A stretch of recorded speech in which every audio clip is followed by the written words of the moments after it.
Hey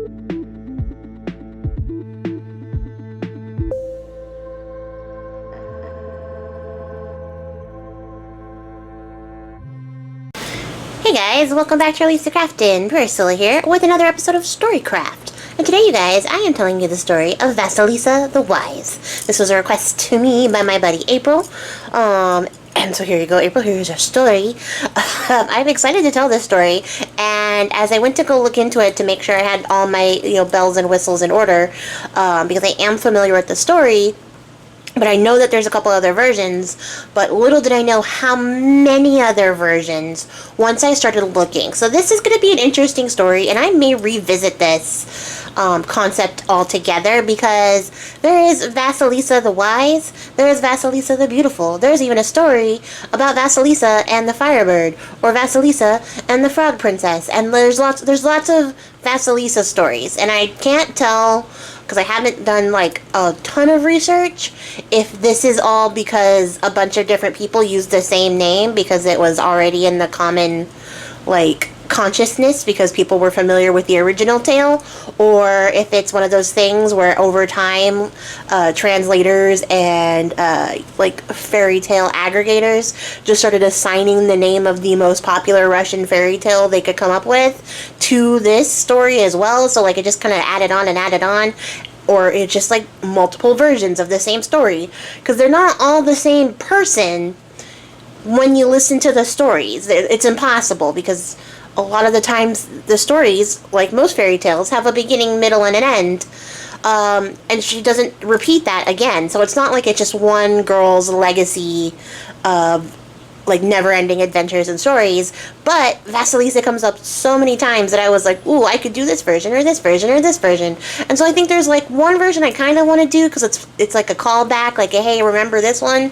But I don't know if I'm going to do that yet. Let me know if that's something you're interested in, if you'd like to hear other versions of this. But right now I'm going to go with what I was already familiar with, and that is the tale of Vasilisa the Wise.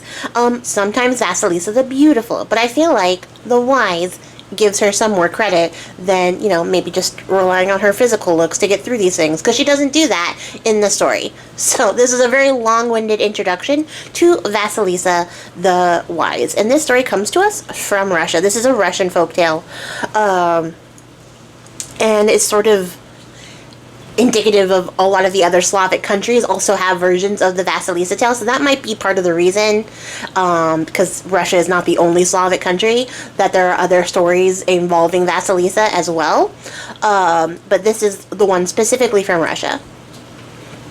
So in the way long ago, in the once upon a times, there was a wealthy-ish merchant, fairly middle wealth. We don't know what that looks like anymore, but there was a middle class at one point, and this man was a part of it. This merchant was a part of it, and he had a wife, and while they were very happy together, they were also getting older and older and older, and not having the joy of a child to bless their relationship, and it made them a little bit sad. But eventually, one day, they had their little miracle child.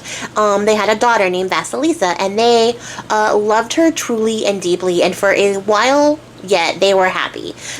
They spoiled the heck out of their little miracle baby. She was a beautiful child, a very sweet and kind and quiet and obedient child. And as most fairy tales go, you guys know it's already coming. Vasilisa's mom dies. She dies very quickly of an illness that she gets one year, and on her deathbed, she calls Vasilisa to her side. She asks for her husband and everyone else to leave the room, and she gives Vasilisa a little doll. And she tells Vasilisa that she will be okay, and she will always be cared for as long as she keeps this little tiny wooden doll. And this doll is actually a talisman doll, known as a Motanka doll, or Motanka doll. I don't really know how you pronounce that, but it's something you can Google. It's a sort of talisman, amulet type doll meant to keep the owner safe. So she gives it to Vasilisa, and she tells her that this doll must always be kept on her person, and she can never let anyone know that she has it or show it to anyone. And whenever she needs something, if she finds herself up against an obstacle she can't conquer on her own, all she has to do is give the doll a little bit of food and a little bit of water, and the doll will help her with her task.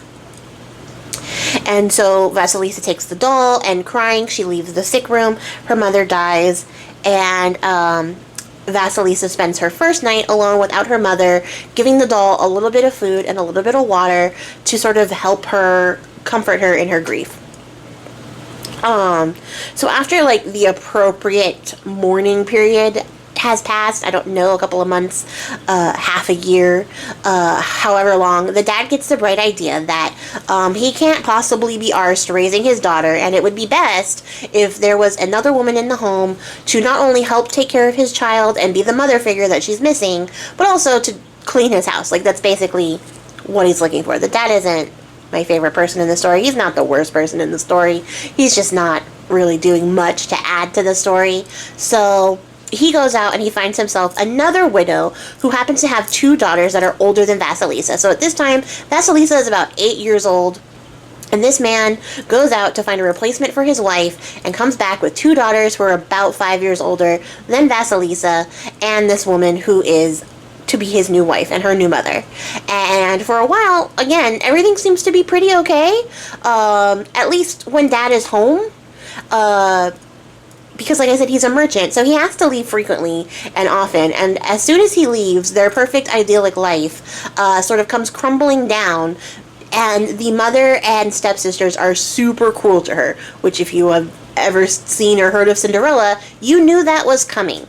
So not only are they just mean to her and bullying her and putting her down all the time, because, like I said, Vasilisa is a beautiful child, and every year she just gets prettier and prettier. So the more time they spend with her, they're watching Vasilisa become more and more beautiful and more perfect, essentially. Her character is without flaw. Vasilisa is a very good child.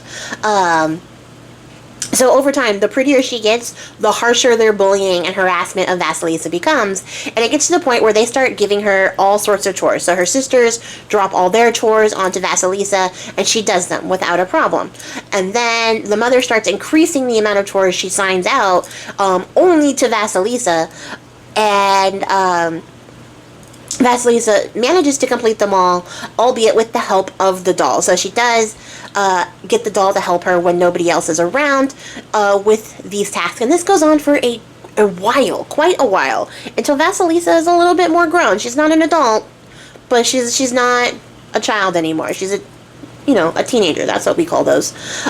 So eventually, the stepmother starts to get frustrated because they live out in the countryside, and she has been trying to come up with these tasks to send Vasilisa into the woods so that she'll either get lost or she'll get eaten up by Baba Yaga, who lives in the woods.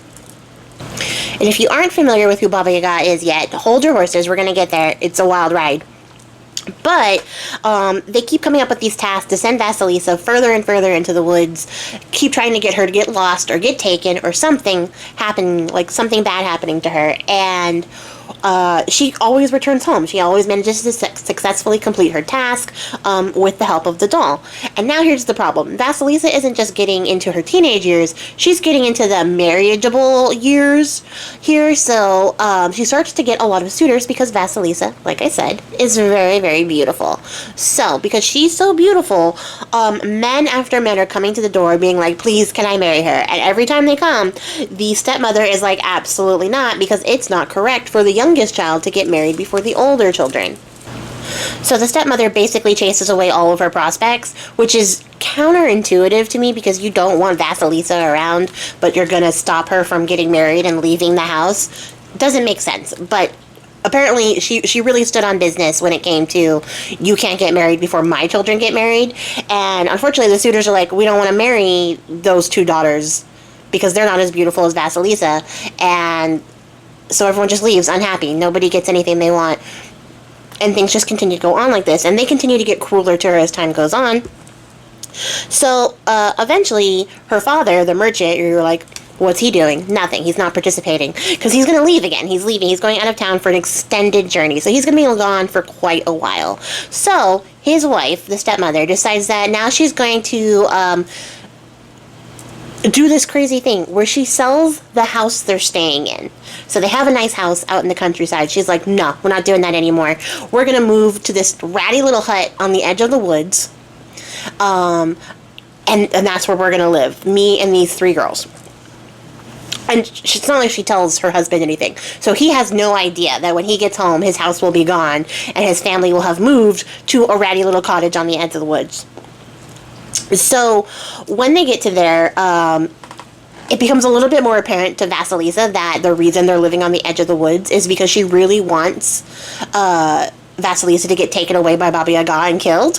So she continues to give her chore after chore, working her barely like to exhaustion every day so that she has nothing else to do but try to complete all these impossible chores. And Vasilisa is struggling to get by, but she's still not like losing steam. She's able to complete the task, and she keeps getting prettier, which is so frustrating for these other women, right? So they get so mad that they come up together, the 2 daughters and the stepmother get together, and they come up with this plan where they're going to give, like, the stepmother's going to give them all chores that last way into the late hours of the night, and she tells them that they have to complete their chores without letting any of the lights in the house go out. So what happens is, over time, the stepsisters go through the house and they slowly put out every candle, every light that's there, except for one last candle that's in the room the girls are working in. And then one of the sisters, I don't know who, they don't have names, makes that last candle light go out. So, once that light goes out, the 2 sisters start telling Vasilisa that, hey, like, you're gonna have to fix this lighting situation, because while we can see and do our job in the dark, you can't, and stepmother's gonna be mad at you for not completing your chore, so you're gonna have to go out into the woods and ask Baba Yaga for a light, because as you can see, all the lights in the house are out. And Vasilisa's like, that logic doesn't track, but I can't see in the dark to do my chores, so I guess I have no choice. So Vasilisa, she gets up, she makes herself a little, like, baggie of, like, travel food, a little bread, a little butter, and a little bone with a little scrap of, like, rabbit meat left on it, and she heads out into the woods to go see if she can find Baba Yaga's house in order to ask her for a light, because God forbid they just relight the candle, right? So, as she goes through the woods, she goes all the way to the point where she has, like, the furthest she's ever been from the Shire. You know, like, she hasn't been past this point. And she continues to walk on, getting progressively more and more lost as time goes by as she's walking through the woods. And at one point, she hears the sound of horse hooves behind her, so she steps off the path and she sees a rider on a white horse in white armor ride by. And then there is a rider on a red horse in red armor who also rides by. And then a rider on a black horse rides by. He's also in black armor. And as soon as he passes her, night seems to fall over the entire forest, which means that she has been walking for like a day and then some, because night has now hit the forest. And as soon as night hits the forest, she sees the hut of Baba Yaga. And let me tell you guys about the hut of Baba Yaga, okay? It is not just any hut. We're going to start on the path. The path leading up to the hut in this woods is lined with skulls on stakes, and the skulls glow as if they're lit by an ember, like fiery embers inside. And then there is a huge, like, wrought iron gate at the end of the path connecting to the skull stakes fencing situation, right? And this gate is creaky, and it is huge, and it looks heavy and old. Use your imaginations. It's there. It's cool. It's also a little bit creepy. The hut itself looks like this tiny little ramshackle building, except you guys, it's on chicken feet. It's on chicken feet. So, completely unnerved, Vasilisa sees this sight before her, this giant little hut, put that together in your brain, it's big enough to be a house, but it's a little tiny hut, on chicken legs, giant chicken legs, not little tiny chicken legs, giant chicken legs, holding up this hut, at the end of this creepy path, lit by skulls. It's not a place that you're meant to be, and as she walks up, this little, like, yappy dog comes at her, like he's gonna bite her, okay? And she's like, oh gosh, you just look like you're hungry. So, she gives it the little piece of bread she had in her baggie, her little tiny baggie. So she gives it the piece of bread, it takes the bread, it walks away. It's like, okay, great, fantastic, thank you so much, right? And then she walks up to the gate. She can't figure out how to get it open, but as she's like trying to pull on it and see how to get in there, she's like, oh, those hinges sound super squeaky, right? So she takes the little pat of butter she had for that bread she just gave to the dog, and she uses that to like grease up the hinges. And once she does that, the gate slides open and she's able to walk in. Now, next to the hut, there is a like tall birch tree with like willowy branches, and it tries to like snap at her. Like these branches are trying to take her out, right? And she's like, oh my gosh, like your branches are all over the place because they're so disorganized. Let me put them together for you. So she takes the red ribbons out of her hair and uses that to tie up the branches in the tree very nicely. And the tree stops trying to take her out. Imagine. And then, at last, as she approaches the hut, there is this little black cat who yells at her and swipes at her, and it looks like it's about to attack her. And she gives it the little, like, bone with a little bit of rabbit meat, and the cat takes that bone and does what cats do. Immediately runs away and pretends like it's ungrateful for the gift that you just gave it. And now she's finally at the hut, and she realizes that there's no door.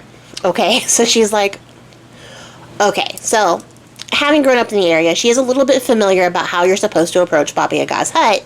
And so she calls out to the hut, dear hut, please turn your back to the forest and your front to me. This is the only way you can get the hut to listen to you. So she says, turn your back to the forest and your front to me. And the hut turns around and there's the door.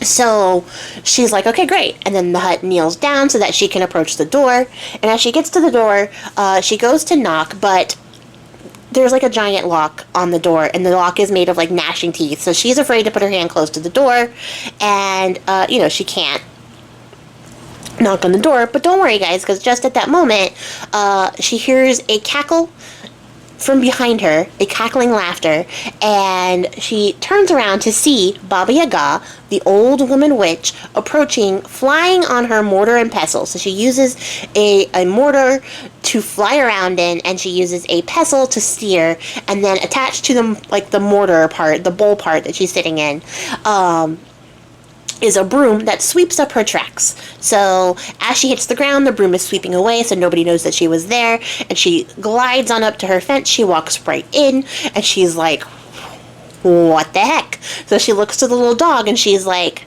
little dog, how come you let this girl show up on my front porch? And the dog's like, she fed me. You haven't fed me in years that I've been guarding your hut. And she's like, okay, fair. So then she's like, Gate, you just let this girl into my house? And the Gate's like, she greased my hinges. Look at how nicely I open and close. And she's like, okay, all right, fine. And then she looks at the tree and she's like, what the heck, tree? Aren't you supposed to be protecting my house? And the tree's like, well, yeah, but she put these really pretty ribbons in my branches, so like I don't want to hurt her. And she's like, wow, okay, a little bit vain. You had a job to do, but all right. And so then she looks around and she's like, where's my cat? And the cat's like, she gave me a little bit of meat on the bone, and that was the only food she had. So I left her alone. And she's like, okay, I expected this from you because cats are gonna cat, but everyone else I'm a little bit disappointed in. So she looks at Vasilisa and she's like, who the heck are you? Why are you on my front door? And Vasilisa's like, oh, my name is Vasilisa, and my sister said that I had to come here to get a light from you. And Baba Yaga is a little old woman, but also an old woman of imposing size, you guys. So she has a very large stature, a very large presence, but she's essentially a little old woman who is known around those parts to be a very fearsome witch. And you can't just ask her for things straight up. You have to be, like, very smart about it. And here's what Vasilisa does, because she knows she only has, like, a minute to make an impression on Baba Yaga, because what you cannot see from the surface of Baba Yaga is that in her mouth is a row and another row of iron teeth, and she uses those teeth to break down the bones of the people who despise her. She eats the people that, like, upset her. And the people who hate her, she goes after them, she eats them too. So, she uses those teeth to break everybody down, munch away, eat them. So, Vasilisa does not want to be eaten by Baba Yaga's iron teeth. So she says, grandmother, if you could so help me, I would be willing to work for the light that I need to bring home. And so Baba Yaga is impressed, and she says, well, since you called me grandmother, And now that I'm getting a good look at you, I can see that I know your mother. You can come in and work for me, and I'll give you the light that you seek. So she knocks on the door of her own house, the lock disappears, and the door opens wide, and she ushers the girl in. So Baba Yaga tells Vasilisa that in order to earn her fire, she needs to make a meal for Baba Yaga that is enough food for 12 people. And then she must do her laundry, and she must clean the house, clean up the yard, and she also has to separate rotten corn from good corn in this like giant barrel of corn like grains. And then she has to separate these poppy seeds also in a barrel that are all mixed up with dirt for some reason. And then she has to separate the millet seeds from the little black bits that also come in the giant barrel that they're also in. So it's a lot of work, and she only has the night to do it. So Vasilisa's like, oh gosh. So Baba Yaga goes about her business. You know, she goes into her room to get changed and relax. She's clearly had like a full day of witching, while Vasilisa is running around trying to get all this work done. So the little doll in Vasilisa's pocket tells her, like, hey, don't worry, just focus on the cooking, and I'll help you do everything else. So she's like, okay, great. So Vasilisa gets her a little piece of bread and a little bit of water. The doll goes and does all the other tasks. And the doll does this by, like, calling on the animals to help, using whatever spooky magical powers it has. Meanwhile, Vasilisa is slaving away to make a full course, like, meal for 12 people. And she lays it all out on the table. And once Baba Yaga is done doing whatever beauty regimen she's doing on her own, she comes out, face all glowy, and is ready to go, right? So she sits down at the table, she eats the entirety of this 12-course, 12-person meal by herself, does not offer a single bit to Vasilisa, except for one roll of bread. She's like, here, treat yourself, and then continues to eat the rest of this. And then she gets up to go inspect all the work that has been done, and when she sees that Vasilisa has somehow managed to do all of these impossible tasks in just one night, she's like, okay, I thought you were gonna fail at this, so, like, be for real. How did you do all this? And Vasilisa, getting a little bit nervous, and with the doll, like, trembling in her pocket a little bit, she goes, oh, that's a great question. I actually have a question for you. On my way here, I saw 3 riders, one in white, one in red, and one in black. Do you happen to know who they are, grandmother? And Baba Yaga goes, oh, of course I know. Of course I know who those are. The rider in white is the day. The rider in red is the sun, and the rider in black is night. So how did you do all these things? And Vasilisa's like, oh, okay, because she remembers that her mother told her she couldn't tell anybody about the doll, so she had to be creative. She tells her, well, I did it all by my mother's blessing. And at this point, Baba Yaga stands up from her table, and she's offended, right? She's like, get out of my house. I never want to see you again. I don't want anybody with anybody's blessings in my home. That's disgusting. I hate that. So she kicks Vasilisa out of the house, and she's like, get out of here. And she tosses her one of the skulls that are on the post on her walkway and says, take your light for your work and never come back. You and your blessing, go. Get out of my sight. So Vasilisa does not hesitate. She hurries back through the woods, and as she's, like, hustling her way back through the forest, she doesn't know where she's going. Remember, she got lost to find Baba Yaga's hut. But as she's running, she sees the rider in white, the rider in red, and the rider in black all pass her by again, and it's nighttime by the time that she gets back to the path that she recognizes and on her way home. So when she gets home, her stepmother and her 2 stepsisters are waiting for her. They're waiting for her outside, because turns out, since the entire time that Vasilisa has been gone, they have not been able to light a single thing in the house. They haven't been able to light a candle, or their fire, or a lantern, or nothing. Like, they have not been able to light anything since Vasilisa has been gone. So when they see her approaching, and they see that she has a light in her hand, they can't quite make it out, but they are, like, excited that she's brought the light back like she was supposed to. And they're all, like, ready to light her up, like, metaphorically, and start harassing her about how long it took her to bring the light back. But when she shows them that the light she brought back from Baba Yaga is in fact a skull with, like, the fiery embers of who knows where probably AT double hockey sticks. They're a bit alarmed, but more than that, what happens is that the coals in the skull lantern like leap out of the lantern and burn the stepmother and the stepsisters into a pile of ash. That was the gift that Baba Yaga gave her. And interestingly, Vasilisa is not like shook.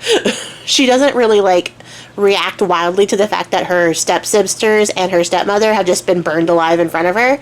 She actually very calmly and coolly takes the skull that has no more light in it now, but she's able to light the candles in the house. That like little barrier has been broken.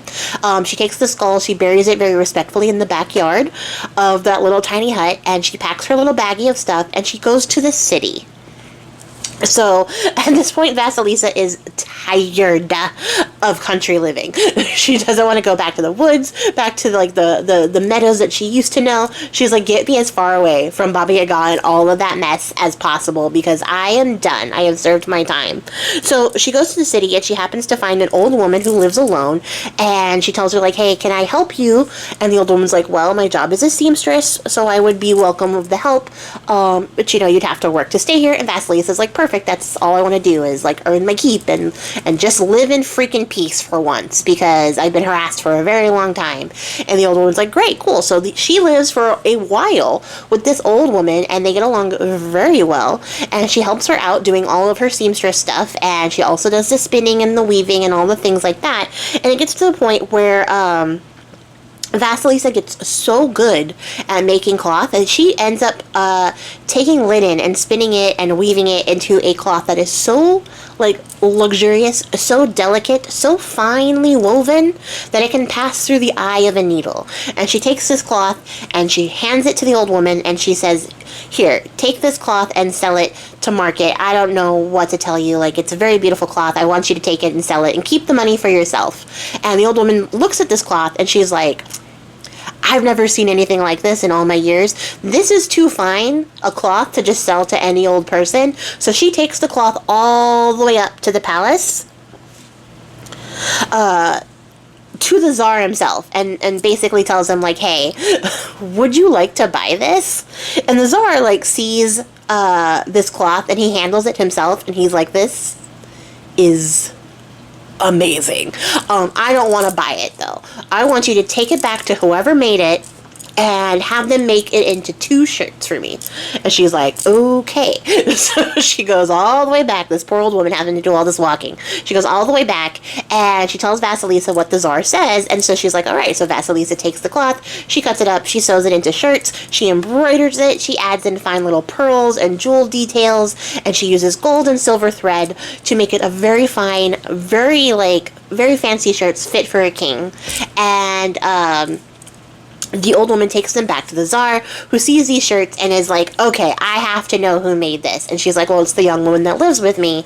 And he's like, take me to her immediately. At which point, I feel like the Tsar might not be being, like, very honest about himself in these moments, because he was able to spot really good cloth and then demanded it be made into clothing for him. And once he saw how nice the clothes were, he was like, I have to know the person behind this fit. Like, I gotta get in on this somehow. He's very fashion forward, and I feel like there's some things here maybe the Tsar isn't admitting, but, like, I'm not gonna go into that. I'm not gonna speculate. So he ends up going back to the house where Vasilisa and the old woman live. He ends up seeing Vasilisa, sees how beautiful she is, and proposes to her immediately on the spot. So basically he was like, I love your shoes, I love your clothes, I love your hair, I love everything about you. Everything you do is amazing, everything you are is amazing, and I would like that to be part of my life. And Vasilisa's like, perfect, that's exactly what I wanted. That was my plan all along. So he's like, great. And she's like, great. And then they get married, and they live happily ever after. And eventually, Vasilisa's father returns home, realizes his house is gone, and after doing a little bit of digging, asking some neighbors, talking to some people, finds out that Vasilisa actually married the Tsar, and is now, like, you know, living it up in the city. And so he goes there, and he ends up staying with Vasilisa, as well as the old woman that took her in when she moved to the city. She also moves to the palace, and everybody lives happily ever after. And that's the end of the story of Vasilisa the Wise. And you guys, what a wild ride. I wish I had, like, more time to go into, like, depth about Baba Yaga. She shows up in a bunch of Slavic folktales, and there's a lot of things there that I wanted to, like, touch on, but I also recognized how long this story was going to be just on its own, and so I couldn't touch on everything, so I might have to come back and do, like, a special episode on just Baba Yaga, and do another episode on Vasilisa, because there's so much to touch there. There's a wealth of things going on here. And what I thought was, like, the most interesting part of this story in regards to Vasilisa, because Baba Yaga clearly takes the show, her whole house, her whole aesthetic, her whole attitude takes the whole show. But in regards to Vasilisa, it's the test of, like, the little purity test that she has to undergo in order to get into like Baba Yaga's realm. It's sort of interesting because they look at, like, Baba Yaga as like good and bad, but neither good or bad, but also, like, sort of a introductory or initiatory like goddess that you have to go through. Her name means, like, good and bad as well. It can be seen as, like, the evil witch, but also, like, the good granny, like, person. Like, there's a lot, like, grandmother witch kind of things happening there. But the way that she's viewed in most mythologies and stories and stuff like that is as this sort of initiation into the next thing. So whenever heroes encounter her, she's, like, the obstacle you have to overcome in order to, like, proceed down this path, but also, like, you have to sort of prove that you're worthy, and that's, like, these little purity tests that Vasilisa has to do by, like, treating the dog and the gate and the tree and the cat well.